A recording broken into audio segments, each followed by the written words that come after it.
Hello दोस्तों, welcome back to our channel 95 biology. तो आज हम लोग देखने वाले हैं बायोमोलिकुल्स का लेक्चर फर्स्ट। तो जल्दी से एनसीईआरटी को निकाल लो और जो जो पॉइंट्स इंपॉर्टेंट होगा उसे एनसीईआरटी में ही हाईलाइट करते जाना, और जो एनसीईआरटी में ना हो उसे एनसीईआरटी में ही साइड में लिखते जाना। ठीक है, तो चलो शुरू करते हैं आज एक नए सफर के साथ। चलो शुरू करने से पहले एक चीज ध्यान देना, ये है हमारा टेलीग्राम चैनल जहाँ पे तुम्हें इस क्लास का सारा पीडीएफ वगैरह मिल जाएगा।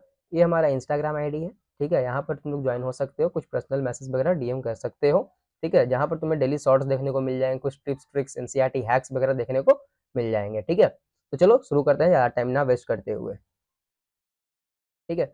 चैप्टर हमारा बायोमोलिकुल्स, ठीक है। सबसे पहले हम लोग पढ़ेंगे बायोमोलिकुल्स के बारे में, मतलब बायोमोलिकुल्स होता क्या है, ठीक है। तो देखो, बायोमोलिकुल्स, बायो बायो का मतलब होता है लाइफ, ठीक है। लाइफ यानी लिविंग। अब ये लिविंग में क्या आते हैं? लिविंग ऑर्गेनिज्म, जैसे कि ह्यूमन हो गया, एनिमल्स हो गया, प्लांट्स हो गया, बैक्टीरिया है, वायरस है, ये सारे आ जाएंगे कहाँ? हमारे लाइफ के अंदर, ठीक है। बायो और मॉलिक्यूल्स का मतलब होता है केमिकल कंपाउंड, ठीक है। तो कार्बन कंटेनिंग कंपाउंड, खास करके केमिकल कंपाउंड में कौन सा कंपाउंड? तो कार्बन कंटेनिंग कंपाउंड जितने भी है वो सारे मॉलिक्यूल्स, ठीक है। तो बायोमोलिक्यूल्स का मतलब होता है ऐसे मॉलिक्यूल्स जो कि लिविंग ऑर्गेनिज्म के अंदर पाए जाते हैं, ऐसा केमिकल कंपाउंड जो कि लिविंग ऑर्गेनिज्म के अंदर पाए जाते हैं, उसे हम लोग क्या बोलते हैं? बायोमोलिक्यूल्स, ठीक है। ये हो गया। चलो तो देखो अब क्या है, यहाँ पढ़ते हैं। A cell is made up of a thousand of chemical. एक जो सेल है, अगर हम एक सेल का बात करें, वो बना होता है थाउजेंड्स ऑफ केमिकल से मिलकर बना होता है। The structure and function of different cell constituent are an interplay of their constituent chemical, their management and property. अगर हम बात करते हैं स्ट्रक्चर और फंक्शन का अलग अलग सेल का, ठीक है। जैसे मेरे पास बहुत सारा अलग अलग सेल है, अलग अलग सेल है, और उसका हम बात कर रहे हैं स्ट्रक्चर का और फंक्शन का, तो वो भी क्या होगा? सबका अलग अलग होगा, ठीक है। Cell are constituent and interplay of their constituent chemicals, their management and properties, ठीक है। नेक्स्ट चलते हैं। Carbon containing compound that are involve in metabolic process of living organism are called biological biological molecules या फिर biomolecules. देखो, biomolecules का तुम्हारा definition दिया हुआ है यहाँ पे। कार्बन कंटेनिंग कंपाउंड, ऐसे कार्बन कंटेनिंग कंपाउंड जो कि इन्वॉल्व होते हैं क्या में? मेटाबॉलिक प्रोसेस में, ठीक है। लिविंग ऑर्गेनिज्म के मेटाबॉलिक प्रोसेस में जो कार्बन कंटेनिंग कंपाउंड इन्वॉल्व होते हैं, उसी को हम लोग बोलते हैं बायोमॉलिक्यूल्स, या फिर उसी को बोलते हैं हम लोग बायोलॉजिकल मॉलिक्यूल्स, ठीक है। ये हो गया तुम्हारा बायोमॉलिक्यूल्स का प्रॉपर डेफिनेशन, ठीक है। अच्छा, नेक्स्ट चलते हैं। द कलेक्शन और सम total of different type of biomolecules, compounds and ions present in a cell is called cellular pool। देखो, the collection और sum of different type of biomolecules, ठीक है। अगर हम बात करते हैं सेलुलर पूल का, कि सेलुलर पूल क्या होता है, पहले तो सेलुलर पूल के बारे में कुछ जान लो कि सेलुलर पूल स्मॉल पार्टिकल्स के लिए डिफाइन होता है, ठीक है। उसके बाद इसमें डीएनए नहीं आता है, न्यूक्लियोटाइड आता है और न्यूक्लियोसाइड भी आता है, ठीक है। ये नीट का पीवाईक्यूज है, ठीक है। ये नीट में पूछा गया है क्वेश्चन यहाँ पे कि कौन सा है जो इसमें से सेलुलर पूल नहीं है, तो डीएनए नहीं होता है उसका आंसर, और बाकी सारे होते हैं, सेलुलर पूल में आते हैं, ठीक है। अब चलो देखो इसका डिफिनेशन पे आते हैं। देखो, कलेक्शन और sum total of different type of biomolecules. अगर हम बात करते हैं कलेक्शन सेलुलर पूल का, तो इसमें क्या होता है? जितने भी बायोमोलिकुल्स है, जितने भी कंपाउंड्स हैं, जितने भी आयंस हैं जो भी सेल में पाए जाते हैं, ठीक है, उसमें जितने वो सारे को अगर हम सम कर देते हैं ना, उसी को हम लोग कहते हैं सेलुलर पूल। इसको सिंपल भाषा में हम लोग ऐसे बोल सकते हैं, एक सेल के अंदर जितने भी बायोमोलिकुल्स है, जितने भी कंपाउंड्स है, जितने भी आयंस प्रेजेंट हैं, ठीक है, वो सारे बायोमोलिकुल्स को, सारे कंपाउंड को, सारे आयंस को अगर हम सबको जोड़ दे, ठीक है, कलेक्शन ऑफ सम टोटल कर दे, उसी को हम लोग क्या कहते हैं? सेलुलर पूल कहते हैं, ठीक है। ये हो गया। All the element present in a sample of earth crust are also present in a sample of living tissue। जितने भी जितने भी एलिमेंट्स प्रेजेंट होते हैं अर्थ क्रस्ट में, ठीक है, जितने भी एलिमेंट्स प्रेजेंट होते हैं अर्थ क्रस्ट में, वो सारे के सारे पाए जाते हैं कहाँ? लिविंग टिश्यू के अंदर भी, ठीक है। However, carbon and hydrogen are present in abundance with respect to other element in living organism than in earth crust, ठीक है। अब देखो, अर्थ क्रस्ट में अगर हम बात करें तो देखो, ये हो गया अर्थ क्रस्ट। अर्थ क्रस्ट से ज्यादा प्रेजेंट होता है कहाँ? लिविंग टिश्यू में, ठीक है। अच्छा, कौन कौन सा, मतलब इसमें से क्या प्रेजेंट होते हैं ज्यादा? तो कार्बन और हाइड्रोजन, ठीक है। कार्बन और हाइड्रोजन ऐसा एलिमेंट है जो कि अर्थ क्रस्ट से ज्यादा कहाँ पाया जाता है? लिविंग टिश्यू के अंदर में पाया जाता है, ठीक है। यहाँ तक हो गया हमारा कंप्लीट। नेक्स्ट चलते हैं आगे। नेक्स्ट तो हमारा यही था, सेलुलर पूल के बारे में हम लोग ने समझ लिया। सेलुलर पूल क्या था? तो स्मॉल पार्टिकल्स के लिए हम लोग डिफाइन करते हैं, डीएनए इसमें नहीं आता है, न्यूक्लियोटाइड आता है, न्यूक्लियोसाइड हम लोग बोल सकते हैं इसमें आता है, ठीक है। ये हो गया। नेक्स्ट देखते हैं। नेक्स्ट देखो, कंपेरिजन है, क्या क्या है जो तुम्हारा अर्थ क्रस्ट में कितना परसेंट है और ह्यूमन बॉडी के अंदर कितना परसेंट है, ठीक है। ह्यूमन बॉडी के अंदर कहने का मतलब कि एक सेल के अंदर कितना है, ह्यूमन बॉडी का एक सेल में कितना परसेंट होता है वो एलिमेंट्स, और अर्थ क्रस्ट में कितना है वो एलिमेंट, वो बात कर रहा है, ठीक है। चलो देखो एलिमेंट जैसे हाइड्रोजन का बात करें तो हाइड्रोजन हो जाएगा 0.14%, ठीक है, और ह्यूमन बॉडी के अंदर बात करें हाइड्रोजन होगा 0.5%। तो इसी तरह से कंपेरिजन दोनों का किया हुआ है, ये तुम देख लेना, इसमें कुछ बताने नहीं जा रहा हूँ, इसमें कुछ समझाने लायक है नहीं, ये सिर्फ याद करने लायक है, ठीक है। ये सिंपली इसे याद करना। अब हम लोग चलते हैं नेक्स्ट आगे की ओर। नेक्स्ट हम लोग अब देखते हैं एनालिसिस ऑफ केमिकल कंपोजिशन, ठीक है।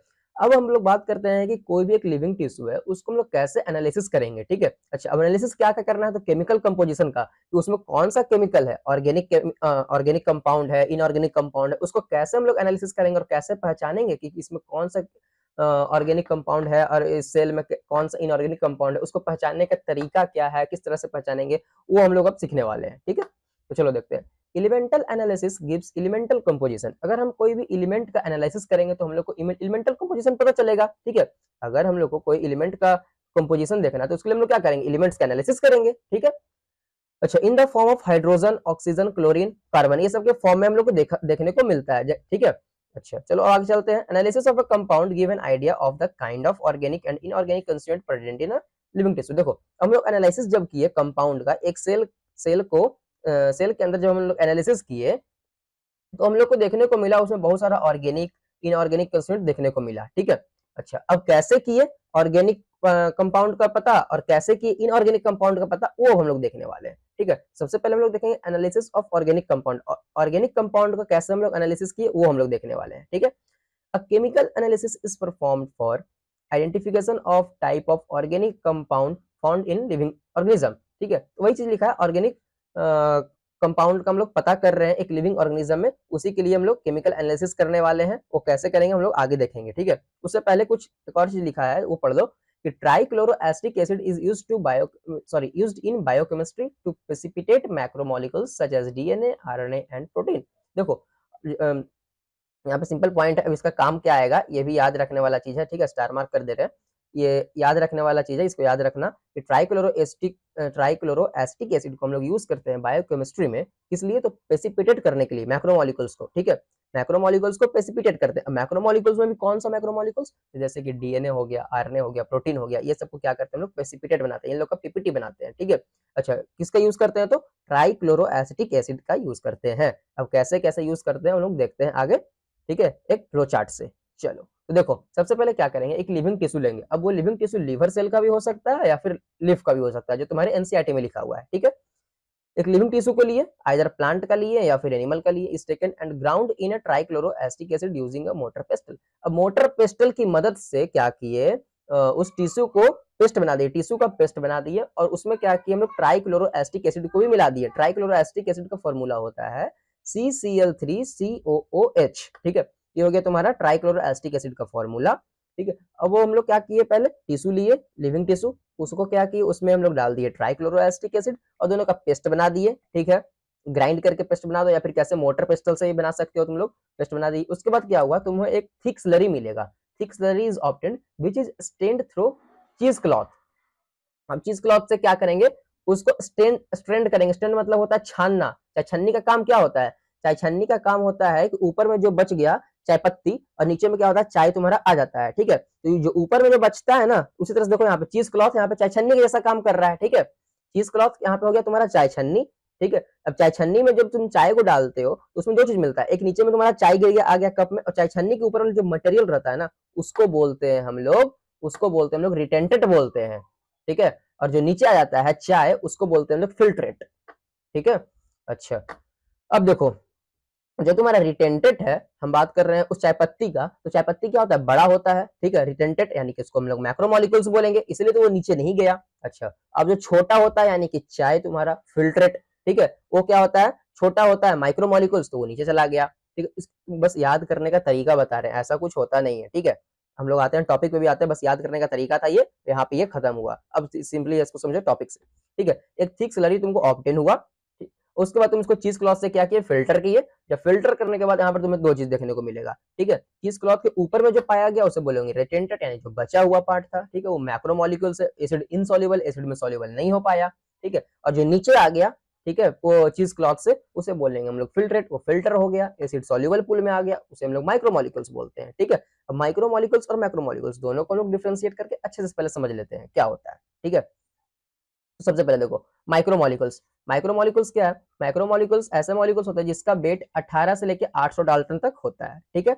मैक्रोमोलिकुल्स का बात करें जिसका वेट 10,000 डाल्टन या फिर 10,000 डाल्टन से ज्यादा होता है, उसको बोलते हैं हम लोग मैक्रोमोलिकुल्स बोलते हैं, ठीक है। अगर हम बात करते हैं एग्जांपल का माइक्रोमोलिकुल्स का और मैक्रोमोलिकुल्स का, वो देखो जैसे माइक्रोमोलिकुल्स में आ जाएगा तुम्हारा ग्लूकोज, न्यूक्लियोटाइड, अमीनो एसिड, ये सारे हो गए तुम्हारे माइक्रोमोलिकुल्स, ठीक है। अगर मैक्रोमोलिकुल्स का बात करें तो इसमें आ जाएगा तुम्हारा पॉलीसेकेराइड, न्यूक्लिक एसिड जैसे डीएनए और आरएनए, फिर आ जाएगा प्रोटीन, ठीक है, ये हो गया। अब हम बात करते हैं एक लास्ट एक्सेप्शन जो हमारे पास है, लिपिड का बचता है, ठीक है। लिपिड का अगर हम लोग वेट देखें ना, लिपिड का अगर हम लोग वेट देखते हैं तो वो होता है 18 से 800 डाल्टन के बीच में लाई करता है, लेकिन फिर भी ये मैक्रोमोलिक्यूल्स हम लोग इसे बोलते हैं क्योंकि ये है ना जो हमारा रिटेंटेड में पाया जाता है, ठीक है, फिल्ट्रेट में तुमको नहीं मिल पाएगा, इसलिए हम लोग इसको कहाँ पे रखते हैं, मैक्रोमोलिक्यूल्स के ग्रुप में रखते हैं। है पर ये क्या माइक्रोमोलिक्यूल्स है, लेकिन इसको रखते हैं हम लोग मैक्रोमोलिक्यूल्स में, क्यों? क्योंकि जो इसका वेट है वो सॉरी क्या बोलते हैं, इसका वेट जो है वो 18 से 800 डाल्टन के बीच में लाई करता है, इसलिए ये होता है माइक्रोमोलिक्यूल्स, लेकिन इसको रखते हैं मैक्रोमोलिक्यूल्स में क्योंकि तुम्हारा जो ये पाया जाता है कहाँ, रिटेंटर में पाया जाएगा, फिल्टर में पाया नहीं जाता है, ठीक है। ये हो गया तुम्हारा माइक्रोमोलिक्यूल्स और मैक्रोमोलिक्यूल्स भी कंप्लीट। नेक्स्ट चलते हैं आगे। नेक्स्ट देखो एसिड सॉल्युबल फ्रैक्शन और filtrate have all compound with molecular weight ranging from 18 से 800 डाल्टन। तो देखो भाई एसिड सॉल्युबल फ्रैक्शन किसको बोल रहा है, या फिर फिल्ट्रेट या फिर बोले तो माइक्रोमोलिक्यूल्स, ठीक है। इसमें जितने भी कंपाउंड्स होते हैं उन सब का मॉलिक्यूलर वेट कितना होता है, रेंज 8 से लेकर सॉरी 18 से लेकर 800 डाल्टन तक, ठीक है। अच्छा अब बात कर रहा है एसिड इनसॉल्युबल फ्रैक्शन या फिर रिटेंटेंट, उसका जो मॉलिक्यूलर वेट होता है वो 10,000 डाल्टन तक होता है या फिर उससे ज्यादा होता है, ठीक है। लेकिन इसमें कुछ एक्सेप्शन एग्जिस्ट करता है और ये एक्सेप्शन किसका बात कर रहा है, एक्सेप्शन में कौन है यहाँ पे, लिपिड, इसी का बात हो रहा है, ठीक है। अच्छा analytical techniques are used in analysis of an organic compound and this give an idea of the molecular formula and the probable structure of that compound। तो देखो एनालिटिकल टेक्निक्स हम लोग यूज कर करके हम लोग क्या किए, एनालिसिस किए किसका, ऑर्गेनिक कंपाउंड का, इससे हम लोग को एक आइडिया मिला किसका, तो मॉलिक्यूलर फार्मूला का, उसका क्या मॉलिक्यूलर फार्मूला है, क्या प्रोबेबल स्ट्रक्चर है उस कंपाउंड का, ये सब के बारे में हम लोग को पता चल गया, ठीक है। तो यहाँ पर तुम्हारा इस तरह से ऑर्गेनिक कंपाउंड का एनालिसिस खत्म हुआ, ठीक है। तो इसमें हम लोग सिंपली किए क्या, ऑर्गेनिक कंपाउंड के एनालिसिस में सबसे पहले क्या किए, एक हम लोग लिविंग टिश्यू लिए, लिविंग टिश्यू के बाद फिर क्या किए हम लोग, उसको ट्राइक्लोरोएसिटिक एसिड के साथ उसको मिलाएं, उसके बाद उसका पेस्टल बनाए, मोटर पेस्टल से उसको ग्राइंड किए, उसका पेस्ट बन गया, थिक स्लरी ऑब्टेन हुआ, उसको फिर चीज क्लॉथ से हम लोग फिल्टर किए, चीज क्लॉथ से फिल्टर किए तो कुछ हम लोग को मिल गया रिटेंटेड के फॉर्म में, कुछ मिल गया फिल्टर्ड के फॉर्म में, जो रिटेंटेड के फॉर्म में मिला वो हो गया मैक्रोमोलिक्यूल्स। मैक्रोमोलिक्यूल्स जिसका डाल्टन वेट सॉरी जिसका वेट होता है कितना, 10,000 डाल्टन से ज्यादा या फिर 10,000 डाल्टन, ठीक है। अच्छा जो फिल्टर नीचे आ गया उसे बोल दिए हम लोग फिल्टर, सॉरी फिल्ट्रेट, फिल्टर नहीं फिल्ट्रेट, ठीक है। अच्छा अब फिल्ट्रेट को ही हम लोग क्या बोलते हैं, एसिड सॉल्युबल पूल भी बोलते हैं, ठीक है। वो क्या होता है तुम्हारा माइक्रोमोलिक्यूल्स होता है। अच्छा उसके बाद फिर क्या होता है उसका वेट कितना होता है फिल्ट्रेट का तुम्हारा, तो उसका वेट होगा 18 से लेके 800 डाल्टन तक होगा, ठीक है। लेकिन एक एक्सेप्शन यहाँ पे क्या है, लिपिड है। लिपिड होता क्या है, माइक्रोमोलिक्यूल्स, लेकिन उसको कहाँ रखते हैं, मैक्रोमोलिक्यूल्स में, क्यों? क्योंकि वो उसका जो वो तुम पाया कहाँ जाता है, तो पाया जाता है रिटेंटेड में, रिटेंटेड में पाया जाता है, इसलिए हम लोग उसे रखते हैं मैक्रोमोलिक्यूल्स वाले कैटेगरी में, ठीक है। ये हो गया यहाँ पे कंप्लीट हमारा एनालिसिस ऑफ ऑर्गेनिक कंपाउंड। अब बात करते हैं analysis of inorganic compound. Analysis कैसे करते हैं इनऑर्गेनिक कंपाउंड का, वो देखो। तो living organism have also got inorganic element and compound. तो लिविंग ऑर्गेनिज्म में तुम्हें इनऑर्गेनिक एलिमेंट्स भी देखने को मिलते हैं, ठीक है। तो देखने को मिलते हैं तो चलो इसका एनालिसिस करते हैं, देखो कैसे होगा। तो small amount of living tissue हम लोग ले लिए, या तो वो प्लांट का हो सकता है या फिर एनिमल का हो सकता है, ठीक है। और हम लोग उसका क्या किए, वजन किए, मतलब वेट किए। जब हम लोग उसको वेट करेंगे तो ये हो जाएगा उसका वेट वेट, ठीक है। वेट वेट WET, यहाँ पे गलत लिखा हुआ है, ठीक है, तो कैसे सही कर दे रहे हैं।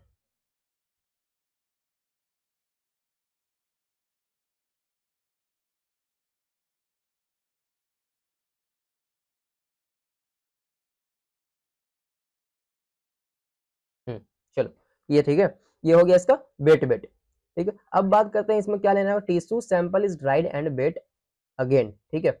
अब क्या करेंगे, उस टिश्यू को हम लोग ड्राई करेंगे। अब यहाँ पे हम लोग वेट वेट क्यों नहीं लेते हैं, ड्राई वेट ही क्यों लेते हैं, ये थोड़ा डिफरेंस जानो। वेट वेट इसलिए नहीं लेते हैं क्योंकि जब भी कोई एक टिश्यू को अगर हम कोई उठाते हैं, एक प्लांट का एक टिश्यू को ले लिए, एक और टिश्यू को ले लिए, तो दोनों का ड्राई वेट अगर अगर हम मेजर करते हैं तो क्या होगा कि वो अलग अलग आएगा, क्योंकि हो सकता है किसी एक सेल में ज्यादा वाटर हो, एक सेल में कम वाटर हो, तो इसलिए ड्राई वेट तो अलग अलग हो जाएगा। लेकिन जब हम बात करते हैं सॉरी वेट वेट क्या होगा, अलग अलग हो जाएगा। जब हम बात करते हैं ड्राई वेट का, तो क्या करेंगे, उसका वाटर को सारा सुखा देंगे, इसको भी ड्राई कर देंगे, इस सेल को भी ड्राई कर देंगे, ठीक है। दोनों सेल को क्या किया हम लोग, ड्राई कर दिए, सेल भी दोनों को, ठीक है।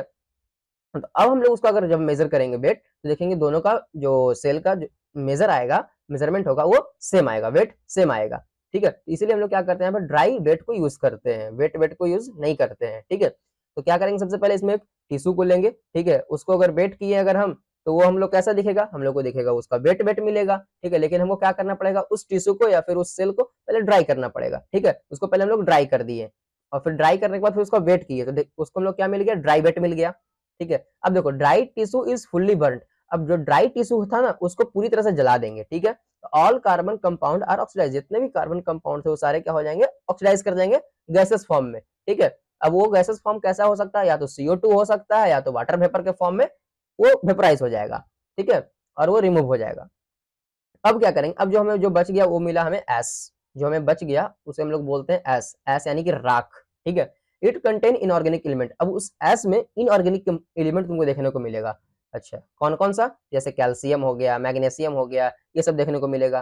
फिर कुछ इसमें इनऑर्गेनिक कंपाउंड भी देखने को मिलेगा, जैसे कि SO4 2- हो गया, PO4 3- हो गया, ये सब देखने को मिलेगा, ठीक है। ये हो गया तुम्हारा एनालिसिस ऑफ इनऑर्गेनिक कंपाउंड।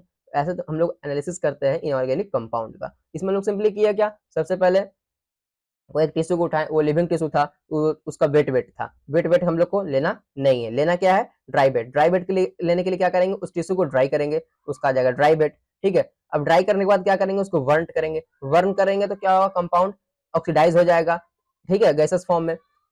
तो उसमें से बहुत सारा चीज क्या होगा, ऑल कार्बन कंपाउंड जितने भी है उसमें सारे सब क्या करेंगे, ऑक्सीडाइज कर जाएंगे CO2 के फॉर्म में या फिर वेपर के फॉर्म में, ठीक है। अब जो बच गया वो क्या था, एस था। अब एस में क्या देखने को मिलेगा, हम लोग को इनऑर्गेनिक एलिमेंट मिलेगा, जैसे कि कैल्शियम, मैग्नीशियम, कुछ इनऑर्गेनिक कंपाउंड देखने को मिलेगा, जैसे कि सल्फेट हो गया, फॉस्फेट हो गया, ये सब देखने को मिलेगा, ठीक है। इससे हम लोग पता चल जाएगा क्या, इनऑर्गेनिक एनालिसिस, ठीक है। तो ये भी हमारा यहाँ पे कंप्लीट हुआ। अब चलते हैं हम लोग नेक्स्ट आगे की ओर।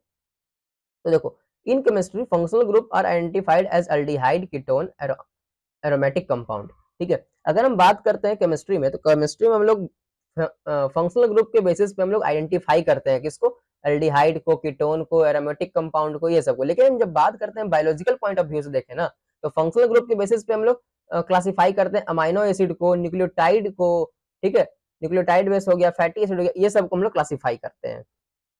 तो सिंपली इसका कहने का मतलब है, केमिस्ट्री में हम लोग पूरा पढ़ते हैं, एल्डिहाइड है, कीटोन है, एरोमेटिक कंपाउंड, ऐसे करके पढ़ते हैं। लेकिन जब बात करते हैं बायोलॉजी में, ठीक है, बायोलॉजी में क्या होता है कि इसको फंक्शनल ग्रुप के बेसिस पे बांटते हैं, लेकिन इसको क्लासिफाई करते हैं अमाइनो एसिड्स के बेसिस पे, ठीक है, फिर न्यूक्लियोटाइड्स के बेसिस पे, फिर फैटी एसिड के बेसिस पे, ऐसे करके हम लोग क्या करते हैं, क्लासिफाई करते हैं बायोलॉजी में, ठीक है। बस यही कर रहा है और कुछ नहीं है।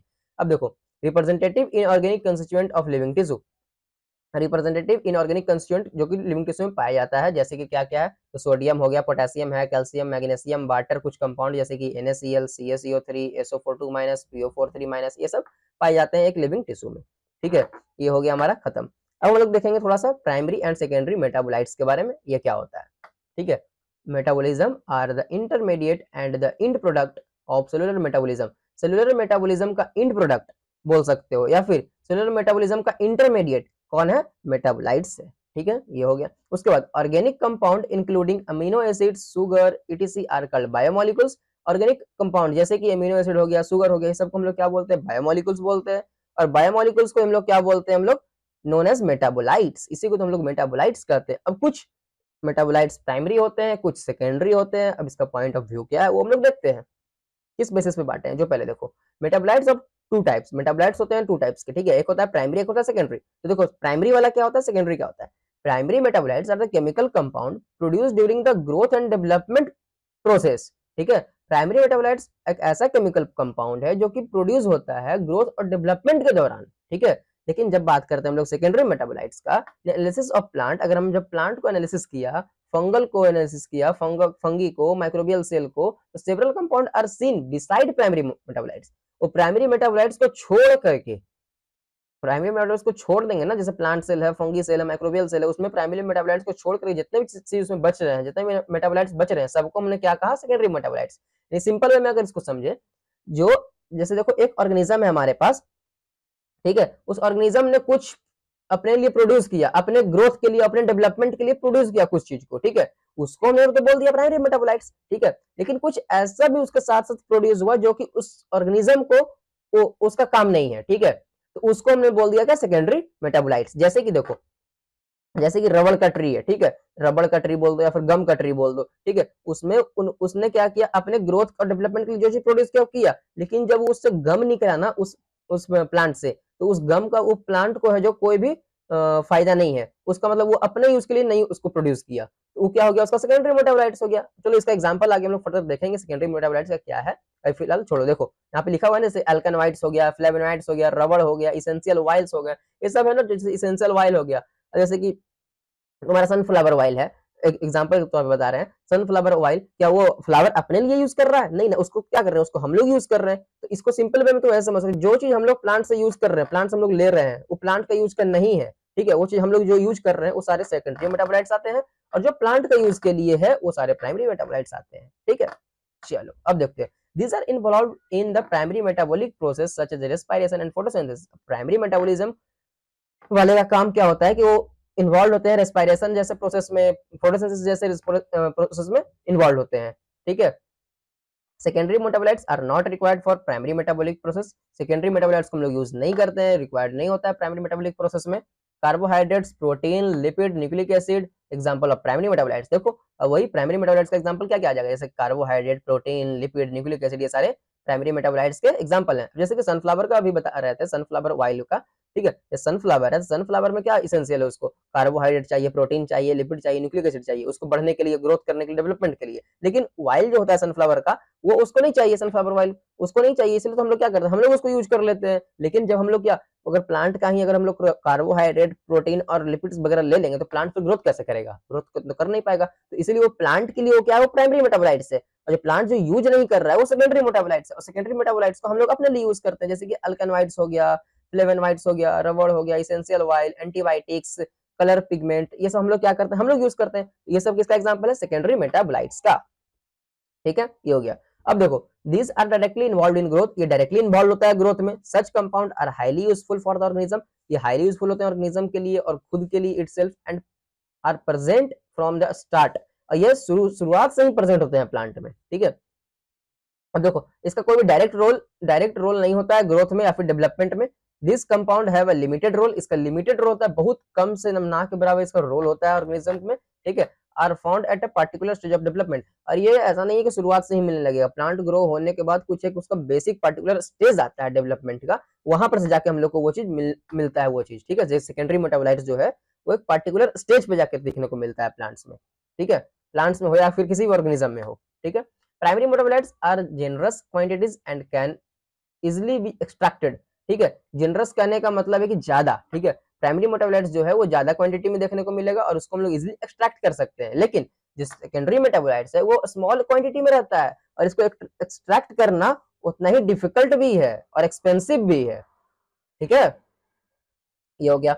उसके बाद देखो, these are part of basic molecular structure of cell, ये जो प्राइमरी मेटाबोलाइट्स है वो बेसिकली पार्ट होता है किसका, मॉलिक्यूलर स्ट्रक्चर ऑफ सेल का, ठीक है।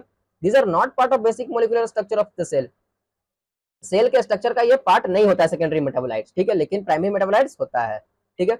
ये था हमारा कंपैरिजन प्राइमरी मेटाबोलाइट्स और सेकेंडरी मेटाबोलाइट्स का, यहाँ तक हुआ कंप्लीट। अब लोग थोड़ा सा सेकेंडरी मेटाबोलाइट्स को थोड़ा डिटेल में पढ़ते हैं, ठीक है। प्राइमरी मेटाबोलाइट्स को तो समझ गए कि जो प्लांट्स को जो ज्यादा यूजफुल होता है वो, सेकेंडरी मेटाबोलाइट्स वो जो कि प्लांट को ज्यादा यूजफुल नहीं है। प्लांट हम कहने का मतलब एक एग्जांपल लेके बता रहे हैं, प्लांट को जरूरी नहीं है, प्लांट में कोई भी ऑर्गेनिज्म में हो सकता है, बैक्टीरिया हो, वायरस हो, फंगी हो, कुछ भी हो, ठीक है, हम बोल सकते हैं ऑर्गेनिज्म, ठीक है। कोई भी ऑर्गेनिज्म में जो खास हो, यानी उसके लिए फायदेमंद हो, उसके लिए जरूरी हो, उसके ग्रोथ में मदद करे, उसके डेवलपमेंट में मदद करे, वो हो गया प्राइमरी मेटाबोलाइट्स। लेकिन जो इन सब कामों में मदद नहीं कर रहा हो उसे हम लोग बोलते हैं सेकेंडरी मेटाबोलाइट्स, ठीक है। चलो अब देखते हैं सेकेंडरी मेटाबोलाइट्स में क्या होगा।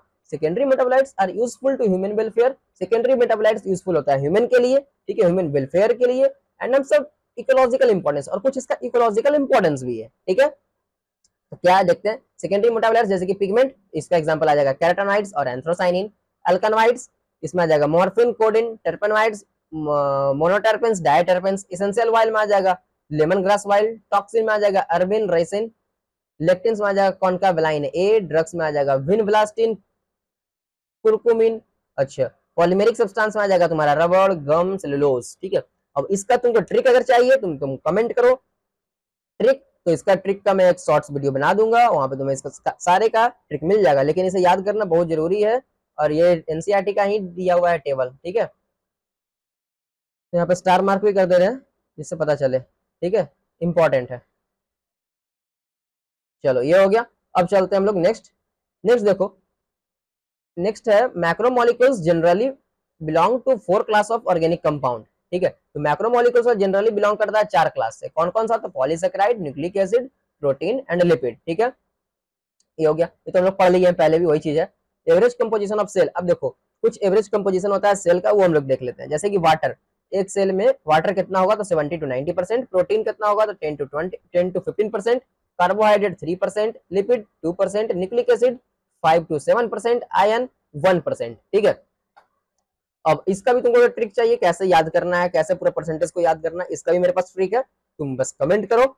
इसके लिए तुम कमेंट कर देना एवरेज कंपोजिशन ऑफ सेल, तो तुम सिर्फ कमेंट करना सेल। अगर तुम सेल करोगे तो मैं इसका ही वीडियो बना दूंगा, ठीक है, शॉर्ट्स, ठीक है। चलो ये हो गया। अब देखो नेक्स्ट लाइन देखते हैं, एक्सेप्ट लिपिड, सिर्फ लिपिड को छोड़ के other macromolecules are formed by polymerisation of a sub unit, hence called polymer. सिर्फ लिपिड को छोड़ के, ठीक है, लिपिड भी क्या है? एक मैक्रोमोलिक्यूल्स है, तो उसमें से सिर्फ लिपिड को छोड़ के जितने भी मैक्रोमोलिक्यूल्स है ना, वो सब पॉलीमर से बनता है, पॉलीमराइजेशन होता है। एक सब यूनिट का क्या होता है? पॉलीमराइजेशन होता है, यानी कि कहने का मतलब छोटे छोटे यूनिट से मिलकर बनता है जितने भी मैक्रोमोलिक्यूल्स है, सिर्फ उसमें एक लिपिड को छोड़ करके, ठीक है। ये हो गया। चलो ये हो गया यहाँ पे तुम्हारा कंप्लीट। अब चलते हैं हम लोग नेक्स्ट क्वेश्चन की ओर। तो हमारा है सबसे पहले फर्स्ट क्वेश्चन ये, बायोमोलिक्यूल्स आर, बायोमोलिक्यूल्स क्या है?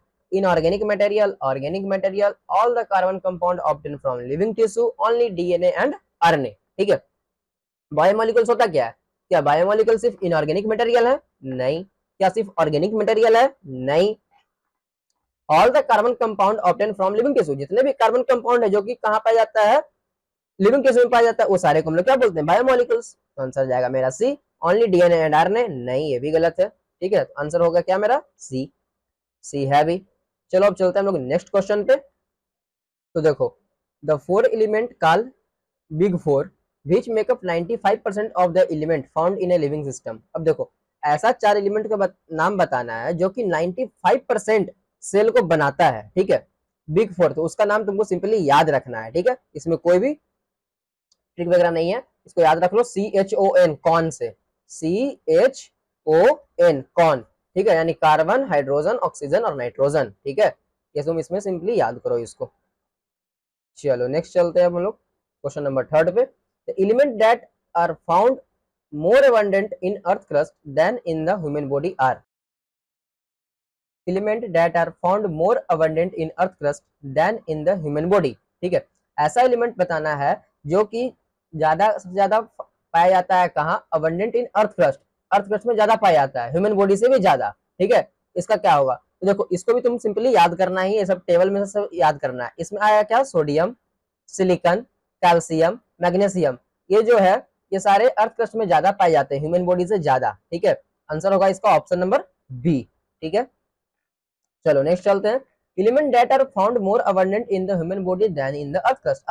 अब ऐसा एलिमेंट का नाम बताना है जो कि ज्यादा अबंडेंटली यानी कि ज्यादा पाया जाता है ह्यूमन बॉडी में, कहां से? तो अर्थ क्रस्ट से भी ज्यादा पाया जाता है ह्यूमन बॉडी के अंदर, ठीक है। चलो तो इसका देखो इसमें भी क्या होगा? CHON, ये तो होगा ही, इसके साथ S लगा दो, कॉन्स, ठीक है। आंसर होगा मेरा ऑप्शन नंबर ए, ठीक है।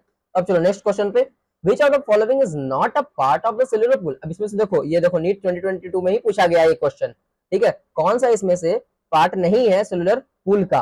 कौन सा नहीं है? ग्लूकोज है, फ्रुक्टोज है, लेकिन डीएनए नहीं है, अमीनो एसिड है, ठीक है।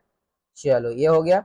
नेक्स्ट चलते हैं हम लोग, Which of the following are the part of the micromolecules found in cytoplasm।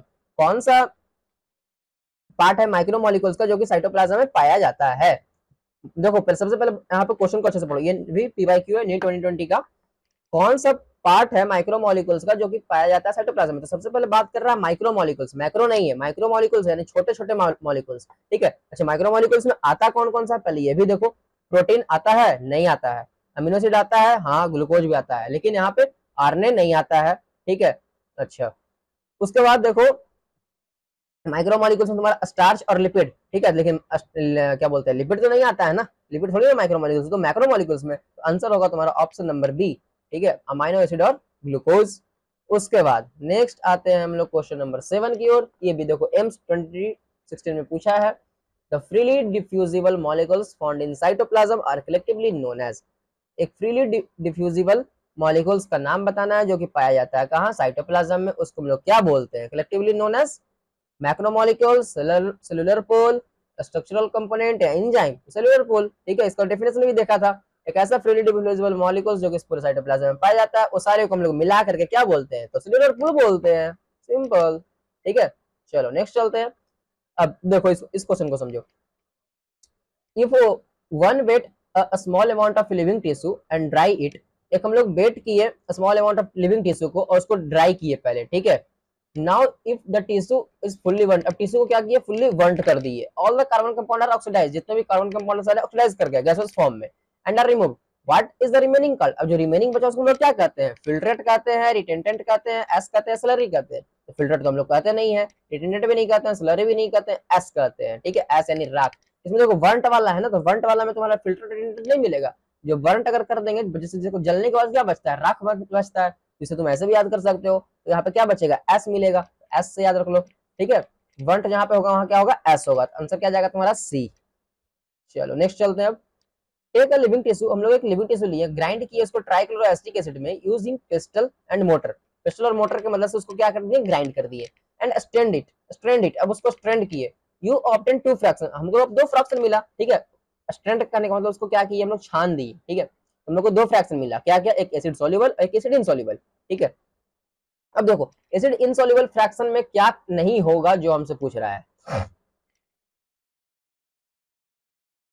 ठीक है। अब देखो एसिड इनसोल्यूबल में क्या नहीं होगा वो हमको बताना है, एसिड इनसोल्यूबल फ्रैक्शन में क्या नहीं होगा वो हमसे पूछ रहा है। तो एसिड इनसोल्यूबल कहने का मतलब क्या है कि मैक्रोमोलिक्यूल्स, अब जो जो मैक्रो में है वो तो तुम्हारा रहेगा एसिड इनसोल्यूबल में, लेकिन इसमें से कौन सा मैक्रोमोलिक्यूल्स में नहीं पाया जाता है, तो पॉलीसेकेराइड पाया जाता है, न्यूक्लिक एसिड, डीएनए, आरएनए पाया जाएगा, लिपिड भी पाया जाएगा, लेकिन फ्लेवोनॉइड्स और अल्केनोइड्स नहीं पाया जाता है, ठीक है। तो आंसर क्या होगा तुम्हारा डी। तो ये तुम्हारा सेकेंडरी मेटाबोलाइट्स है, फ्लेवोनॉइड्स और अल्केनोइड्स, ठीक है। तो ये तुम्हारा क्या हो जाएगा, आंसर यहाँ पे डी जाएगा।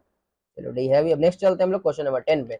The inorganic compound like sulphate, phosphate, etc are found in, अब जैसे हम बात कर रहे हैं इनऑर्गेनिक कंपाउंड, जैसे कि हो गया तुम्हारा सल्फेट, फॉस्फेट, ये सब कहाँ पाया जाएगा, ठीक है, एसिड सॉल्युबल पूल में या एसिड इनसॉल्युबल पूल में, ठीक है, या फिर दोनों में या फिर कुछ में नहीं। तो देखो एसिड सॉल्युबल में क्या होता है तुम्हारा, बचता है क्या, फिल्ट्रेट, ठीक है, यानी जो नीचे आ जाता है। अच्छा एसिड इनसॉल्युबल क्या होगा, एसिड इनसॉल्युबल मतलब ऊपर ऊपर में जो बच जाता है, रिटेंटेड, ठीक है, रिटेंटेड में कौन बचता है, मैक्रोमोलिक्यूल्स। अच्छा अब जो सल्फेट और फॉस्फेट है वो तो आयंस है, तो छोटे छोटे स्मॉल पार्टिकल्स होते हैं, ठीक है, तो कहाँ पाया जाएगा तुम्हारा, नीचे आ जाएगा, क्या चीज में, तो फिल्ट्रेट में। तो फिल्ट्रेट होता क्या है, एसिड सॉल्युबल पूल, आंसर क्या होगा तुम्हारा ए होगा, ठीक है। चलो ये हो गया। उसके बाद नेक्स्ट देखते हैं, नेक्स्ट क्वेश्चन पे आते हैं। नेक्स्ट क्वेश्चन है which one of the following is a component of the acid insoluble fraction in analysis of a chemical composition, ये नीट 2022 का क्वेश्चन है तुम्हारे पास, ठीक है। अच्छा अब क्वेश्चन कर रहा है कौन सा इसमें से कंपोनेंट है एसिड इनसॉल्युबल फ्रैक्शन का, बताना है हमको, ठीक है। मतलब सिंपली कह रहा है यहाँ पर कि एसिड इनसॉल्युबल में क्या क्या कौन सा इसमें से पाया जाता है, ठीक है। तो अमाइनो एसिड क्या, एसिड इनसॉल्युबल कहने का मतलब सबसे पहली बात क्या होगा, तो मैक्रोमोलिक्यूल्स, तो मैक्रोमोलिक्यूल्स कौन है इसमें से छांट लो, अमीनो एसिड मैक्रोमोलिक्यूल्स नहीं है, शुगर भी नहीं है, ग्लूकोज भी नहीं है, बच्चा क्या, न्यूक्लिक एसिड, न्यूक्लिक एसिड में क्या हो गया, डीएनए और आरएनए, यही तो है तुम्हारा मैक्रोमोलिक्यूल्स, यही तो बताया था मैंने, बस यही होगा आंसर तुम्हारा सी ऑप्शन। चलो आगे चलते हैं अब। नेक्स्ट देखो the acid insoluble fraction of a cell exact extract mainly contain, ठीक है। अब एसिड इनसॉल्युबल फ्रैक्शन में एग्जैक्ट जो एसिड इनसॉल्युबल फ्रैक्शन का जो एक्सट्रैक्ट है, एक्सट्रैक्ट मतलब कि जो बचा है एसिड इनसॉल्युबल में, उसमें क्या पाया जाता है, ठीक है। ये भी नीट 2016 का क्वेश्चन है, ठीक है, इसे भी देखो। अब देखो water minerals, vitamin and coenzyme, protein, nucleic acid polysaccharide, glucose amino acid, acid insoluble fraction में क्या मिलेगा, तुम लोग को चार चीज तो पढ़ना ही था, क्या क्या, प्रोटीन मिलेगा, न्यूक्लिक एसिड मिलेगा, पॉलीसैकेराइड मिलेगा और एक और लिपिड हो गया, बस यही चार चीज तो है ही, ठीक है। एसिड इनसॉल्युबल यानी मैक्रोमोलिक्यूल्स, चलो इसका भी आंसर जाएगा तुम्हारा सी, ठीक है। अब चलते हैं नेक्स्ट क्वेश्चन की तरफ। तो देखो नेक्स्ट कहता है trichloroacetic acid is used in analysis of a chemical composition to अब जो ट्राइक्लोरोएसिटिक एसिड है उसको हम लोग यूज करते हैं एनालिसिस ऑफ केमिकल कंपोजिशन में, ठीक है। तो क्या के लिए, मतलब कि जो ट्राइक्लोरोएसिटिक एसिड को हम लोग यूज कर रहे हैं केमिकल कंपोजिशन का एनालिसिस करने के, तो क्या कैसे यूज करते हैं, ठीक है। तो देखो अब ट्राइक्लोरोएसिटिक एसिड को यूज करके क्या होता है, हम लोग एक्सट्रैक्ट ओनली कार्बोहाइड्रेट, क्या हम लोग को सिर्फ कार्बोहाइड्रेट का पता चलता है, या फिर रिमूव करते हैं हम लोग लिपिड, या फिर सेपरेट करते हैं ऑर्गेनिक और इनऑर्गेनिक को, या फिर प्रेसिपिटेट करते हैं मैक्रोमोलिक्यूल्स को। तो क्या करते हैं ट्राइक्लोरोएसिटिक एसिड, ये तो लाइंस में लिखा हुआ था ना, लाइंस में भी तो बताए थे ना कि ट्राइक्लोरोएसिटिक एसिड को हम लोग यूज करते हैं प्रेसिपिटेट बनाने में, मैक्रोमोलिक्यूल्स का प्रेसिपिटेट बनाने में। मैक्रोमोलिक्यूल्स कहने का मतलब क्या, डीएनए हो गया, आरएनए हो गया, पॉलीसेकेराइड हो गया, प्रोटीन हो गया, ये सब को क्या करता है, ये प्रेसिपिटेट करता है। एक्सट्रैक्ट नहीं है, ये भी नहीं होगा, ए भी नहीं, बी भी नहीं, सी भी नहीं, आंसर क्या आ जाएगा मेरा ऑप्शन नंबर डी, ठीक है। ये हो गया। उसके बाद देखो which of the following biomolecules is not present in the acid soluble pool, ठीक है। अच्छा अब इसमें से कौन सा बायोमोलिक्यूल्स एसिड सोल्यूबल पूल में नहीं पाया जाता है, ये भी देखो नीट 2014 का क्वेश्चन है। अब देखो बात कर रहा है एसिड सोल्यूबल पूल में नहीं पाया जाता है, ठीक है। एसिड सोल्यूबल कहने का मतलब क्या हो गया तुम्हारा, मैक्रो नहीं है, ये क्या है माइक्रो, ठीक है, माइक्रो मॉलिक्यूल्स। तो इसमें माइक्रो मॉलिक्यूल्स में क्या क्या होता है, ग्लूकोज भी होगा, अमीनो एसिड भी होगा, विटामिन भी होगा, लेकिन लिपिड नहीं होगा। लिपिड क्या होगा तुम्हारा, मैक्रोमोलिक्यूल्स, ठीक है। आंसर क्या जाएगा सी। चलो नेक्स्ट चलता है नेक्स्ट क्वेश्चन पे। इसे पूछ रहा है when a biological sample is treated with TCA, जब हम लोग बायोलॉजिकल सैंपल को यानी यानी लिविंग टिश्यू को हम लोग ट्रीट कर रहे हैं टीसीए के साथ यानी ट्राइक्लोरोएसिटिक एसिड के साथ, सुपरनेटेंट कंटेंट, सुपरनेटेंट कहने का मतलब होता है तुम्हारा जो कि नीचे आ जाए यानी कि फिल्ट्रेट, ठीक है। फिल्ट्रेट में जो कौन कौन सा आ जाएगा तो उसमें क्या क्या पाया जाएगा, फिल्ट्रेट में क्या क्या होता है, ठीक है। तो देखो डीएनए आरएनए ये तो नहीं होगा, प्रोटीन वगैरह नहीं होता है तुम्हारा, सेलुलर कंपोनेंट, सेलुलर कंपोनेंट करने का मतलब कि लिपिड भी है प्रोटीन भी है, तो लिपिड प्रोटीन ऐसे भी नहीं पाया जाता है, ठीक है, ये भी नहीं। नीचे कौन आएगा, जो छोटा छोटा होगा, जैसे क्या हो गया, ग्लूकोज हो गया, विटामिन हो गया, साल्ट हो गया, ये सब नीचे आ जाएगा क्योंकि छोटा छोटा मॉलिक्यूल से इसका जो वेट होता है वो 18 से लेकर 800 डाल्टन के बीच में लाई भी करता है, ठीक है। तो ये इसका आंसर क्या जाना चाहिए तुम्हारा ऑप्शन नंबर सी, ठीक है। अब चलो नेक्स्ट चलते हैं हम लोग क्वेश्चन नंबर 16 की तरफ। During chemical analysis of living tissue, जो हम लोग केमिकल एनालिसिस किए लिविंग टिश्यू का, तो macromolecules are separate by, macromolecules जो सेपरेट कैसे हुआ, ईथर के द्वारा, अल्कोहल के द्वारा, ट्राइक्लोरोएसिटिक एसिड के द्वारा, हाइड्रोक्लोरिक एसिड के द्वारा। इसमें देखो इसमें तुम लोग को ईथर, अल्कोहल और ट्राइहाइड्रोक्लोरिक एसिड के बारे में तो पढ़ना ही नहीं, एक ही तो पढ़ना है ट्राइक्लोरोएसिटिक एसिड, तुम इसे ऐसे भी आंसर दे सकते थे, ठीक है। तो आंसर क्या जाएगा मेरा ऑप्शन नंबर सी। चलो नेक्स्ट चलते हैं।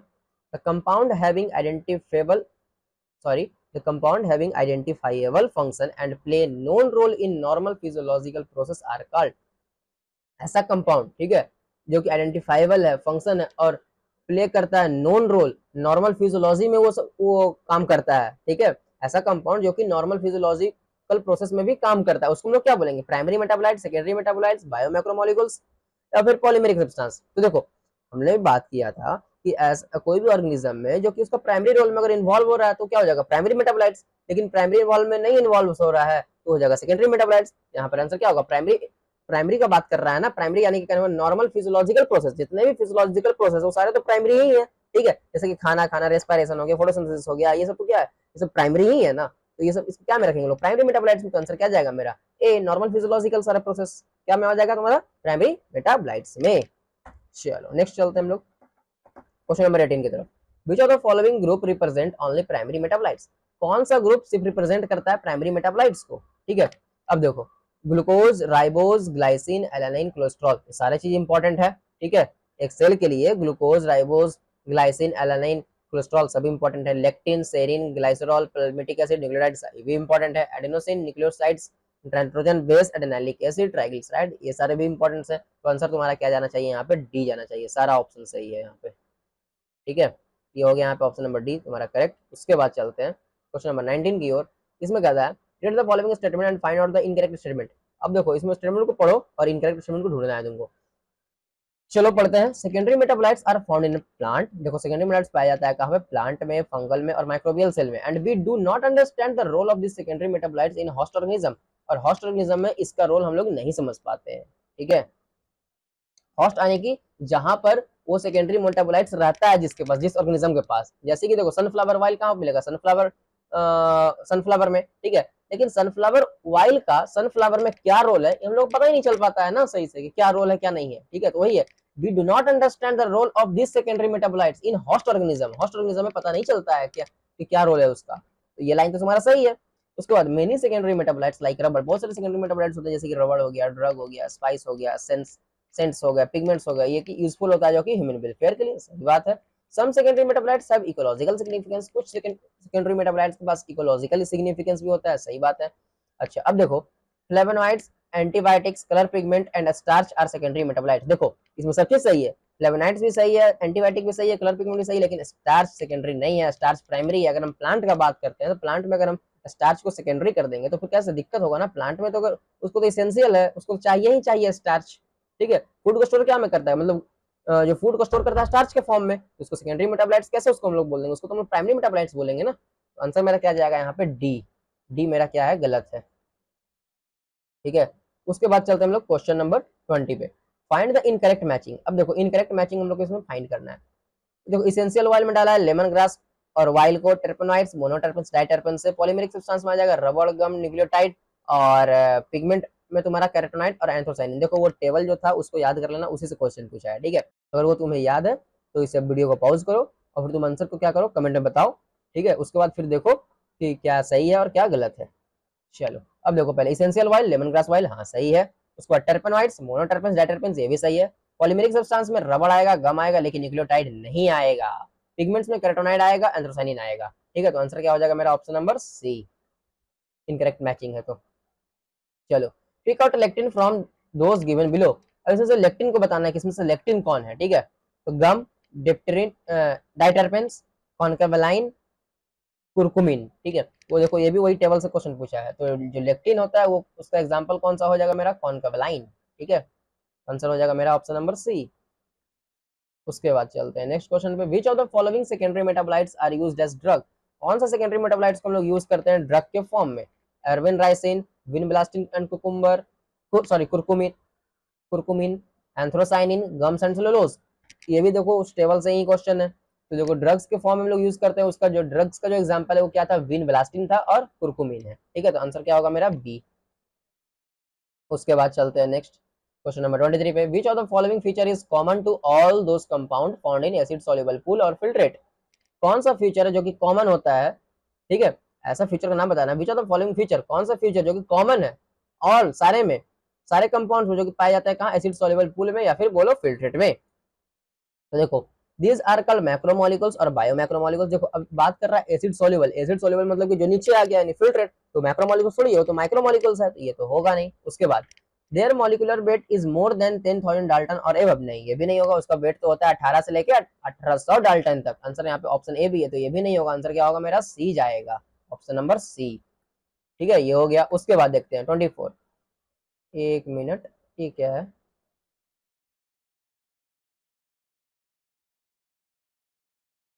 23, अच्छा क्या कुछ गलती हुआ है, अच्छा कोई बात नहीं, नंबरिंग थोड़ा गलती है, ये 24 होगा।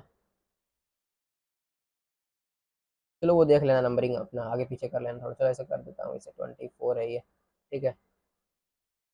अब देखो which is true about the मैक्रोमोलिकुल्स और बायोमैक्रोमोलिकुल्स, माइक्रोमोलिकुल्स और बायोमैक्रोमोलिकुल्स के लिए क्या सही है वो हम लोग को बताना है। This are found in acid insoluble fraction और रिटेंटेंट, ठीक है।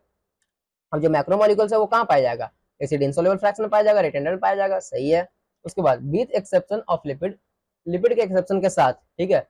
दीज आर पॉलीमेरिक सब्सटेंस, ये क्या होते हैं, पॉलीमेरिक सब्सटेंस होते हैं, ठीक है। यानी कि लिपिड को सिर्फ छोड़ करके जितने भी सारे होते हैं मैक्रोमोलिकुल सब पॉलीमेरिक सब्सटेंस होते हैं, सही है। उसके बाद they have molecular weight in range of 10,000 Dalton and above, exception is lipid whose molecular weight does not exceed 8,000 sorry 800 Dalton, ये भी सही है। इसमें तीनों लाइन तुम्हारा सही है, तो ऑल ऑफ द अबव हो जाएगा, आंसर डी जाएगा, ठीक है। ये तुम्हारा 24 है। चलो उसके बाद 25 हो गया ये question number, the true macromolecules of the cell is.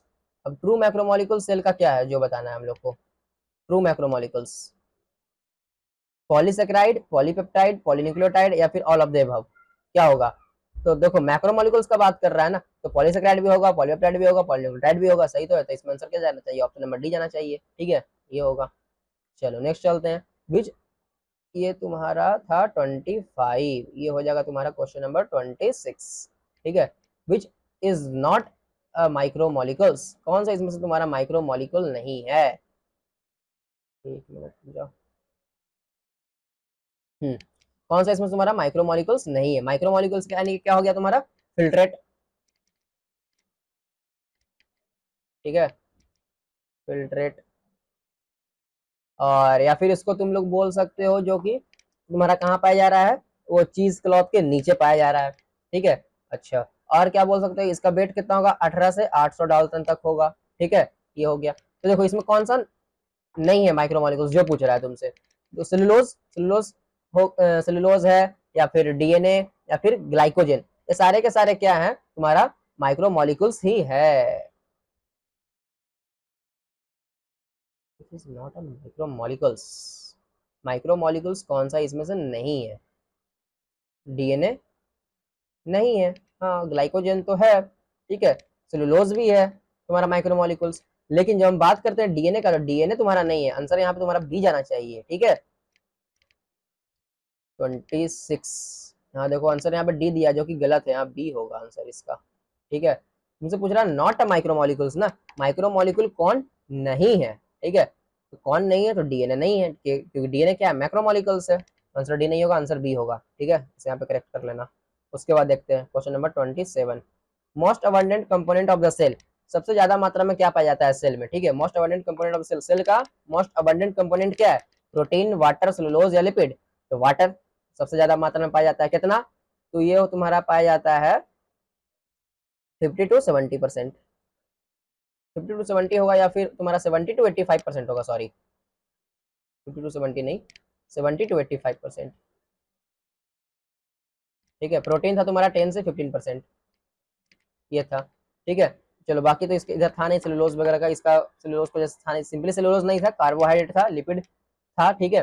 चलो बाकी सारा देख लेना टेबल से, टेबल को याद करना, इसलिए बोले थे कि मस्ट है, इससे भी क्वेश्चन आता है एग्जाम में, ठीक है। ये सही है, 26 हो गया। 26 नहीं था, ये क्वेश्चन नंबर आई थिंक 27 था ना, हाँ 27 था। उसके बाद आते हैं हम लोग 28 पे, ये 28 हो गया। Principal organic constituent of a living being in the order of relative abundance is, ठीक है।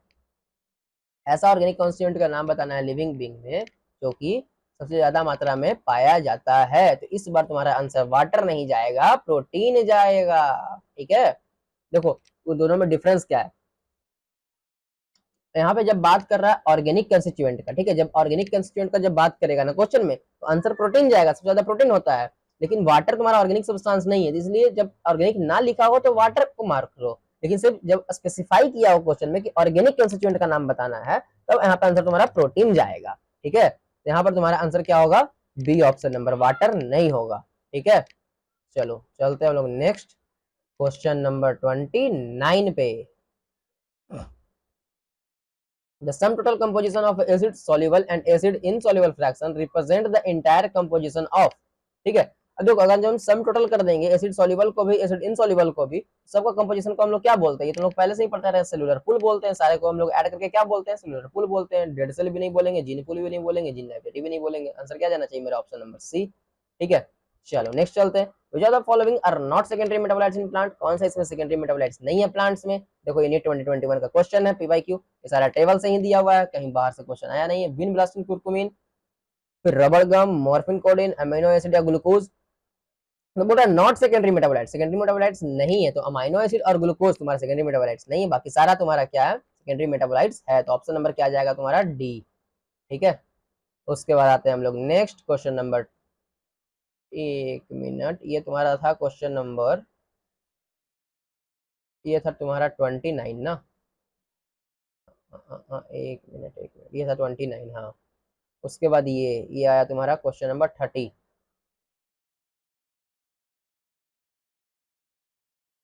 क्वेश्चन नंबर ये 30 हो गया, ये 30 का आंसर हो गया। ये क्वेश्चन नंबर 31 हो गया। चलो ठीक है। अब देखो identify the incorrect pair, incorrect pair को इसमें आइडेंटिफाई करना है। ये भी तुम्हारा नी 2021 का क्वेश्चन है। इसमें तुम्हारा lectin, concanavalin A, drug ricin, alkaloids, codeine, toxin, ervin, ठीक है। तो देखो ये भी तुमको टेबल याद करोगे तभी इसका तुम आंसर दे पाओगे, ठीक है। अभी देखो थोड़ा देर पहले एक और क्वेश्चन था जिसमें लोग देखे थे ड्रग में क्या आता है, विनब्लास्टिन आता है और कुरकुमिन आता है। यहाँ पर आंसर क्या? रेसिन इसमें नहीं होगा, तो आंसर क्या होगा मेरा? ऑप्शन बी, जो कि क्या है? गलत है, बाकी सारा सही है। उसके बाद कॉन्कावलाइन ए इज, कॉन्कावलाइन ए क्या है? अल्कनवाइड है, एसेंशियल ऑयल है, लेक्टिन है या पिगमेंट है? सॉरी कॉन्केव ए क्या है, अल्कानोइड्स है। आंसर क्या होगा मेरा, ऑप्शन नंबर ए। ठीक है, ये सब याद करने वाला है, इसमें कुछ समझने का है नहीं। ठीक है, इसलिए इसे जल्दी जल्दी कर रहा हूँ। अब देखो ये थोड़ा स्टैंडर्ड क्वेश्चन है यहाँ पे, फिल इन द ब्लैंक्स। देखो यहाँ पे कुछ एलिमेंट्स का नाम दिया हुआ है, परसेंटेज में बताना है अर्थ क्रस्ट में कितना होता है और ह्यूमन बॉडी में कितना होता है। ठीक है, जो कार्बन कितना होता है अर्थ क्रस्ट में, ह्यूमन बॉडी में तो दिया हुआ है। फिर ऑक्सीजन कितना होता है अर्थ क्रस्ट में, सिलिकॉन कितना होता है ह्यूमन बॉडी में, सॉरी सल्फर कितना होता है ह्यूमन बॉडी में, और सिलिकॉन कितना होता है अर्थ क्रस्ट में, ये बताना है। ठीक है, ये भी तुमको जब टेबल को याद करोगे तब तुमसे ये बन पाएगा। जैसे कि अगर हम बात करते हैं अर्थ क्रस्ट में कार्बन कितना होता है, ये होता है 0.03%। ठीक है, ऑक्सीजन का बात करते हैं तो होता है 46.6%। ठीक है, सल्फर का बात करते हैं ह्यूमन बॉडी में कितना होगा तो 0.3% होगा। ठीक है, अगर हम सिलिकॉन का बात करते हैं अर्थ क्रस्ट में कितना होगा तो 27.7% होगा।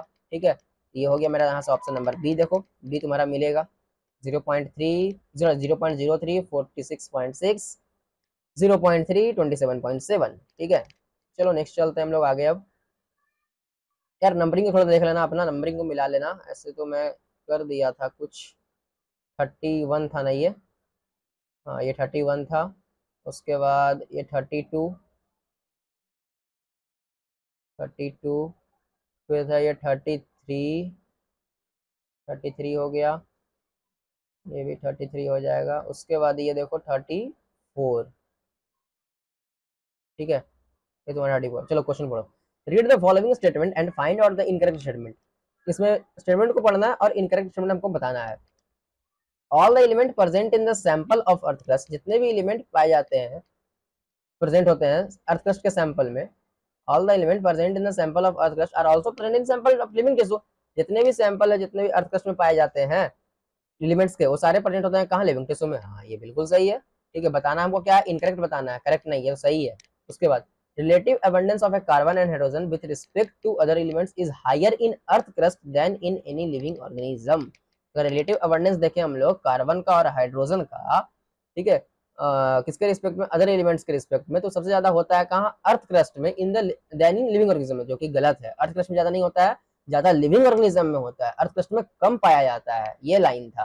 ठीक है, तो ये लाइन हमारा गलत है। उसके बाद during chemical analysis trichloroacetic acid is used.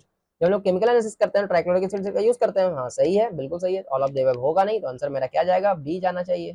ठीक है, ये होगा, बी है। चलो सही है, नेक्स्ट चलते हैं क्वेश्चन पे। अब देखो नेक्स्ट क्वेश्चन क्या है, ये था क्वेश्चन नंबर तुम्हारा 34 था ना, हाँ 34। उसके बाद आता है तुम्हारा 35।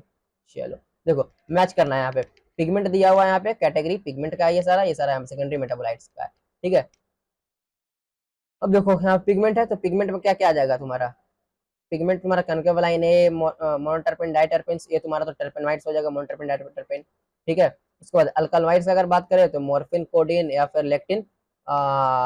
लेक्टिन का देखा जाए तो तुम्हारा कैरोटेनॉइड्स, एंथ्रोसाइनिन, ये तुम्हारा पिगमेंट है, कैरोटेनॉइड और एंथ्रोसाइनिन। ठीक है, अल्कलॉइड्स तुम्हारा हो जाएगा क्या बोलते हैं, मॉर्फिन और कोडीन। ठीक है, अच्छा उसके बाद बात कर रहे हैं लेक्टिन का, तो ये क्या हो जाएगा तुम्हारा कॉन्केवलाइन ए। ठीक है, अब ऑप्शन मिला लो, 1 का 4, बी का 2, सी का 3, डी का 1, ऑप्शन नंबर ए करेक्ट। ठीक है, चलो नेक्स्ट चलते हैं क्वेश्चन पे।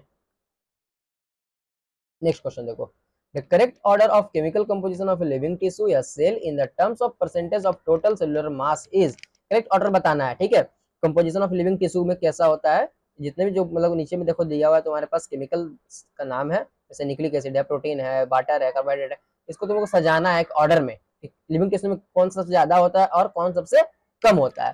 ठीक है, देखो सबसे ज्यादा देखोगे तो तुम अभी वही टेबल से ही क्वेश्चन है कि सबसे ज्यादा वाटर होता है, उसके बाद प्रोटीन होगा, फिर न्यूक्लिक एसिड होगा, कार्बोहाइड्रेट होगा, लिपिड होगा, फिर आयंस पाया जाएगा। ठीक है, तो यहाँ पे ऑप्शन नंबर तुम्हारा बी होगा। सिर्फ टेबल को याद करोगे आंसर तुरंत हो जाएगा, ज्यादा टाइम नहीं लगेगा। तो थैंक यू सो मच, आज के लिए इतना ही। मिलते हैं नेक्स्ट वीडियो में पार्ट 2 के साथ, और वीडियो को लाइक करना ना भूलें और कमेंट में जरूर बताएं क्या अच्छा लगा और क्या अच्छा नहीं लगा। दोस्तों के साथ शेयर भी करें। ठीक है, और चैनल को सब्सक्राइब करें, बेल आइकन को भी प्रेस कर लें, जिससे कि दूसरे वीडियो का नोटिफिकेशन आप लोग को मिल सके। तो कीप लर्निंग, कीप ग्रोइंग।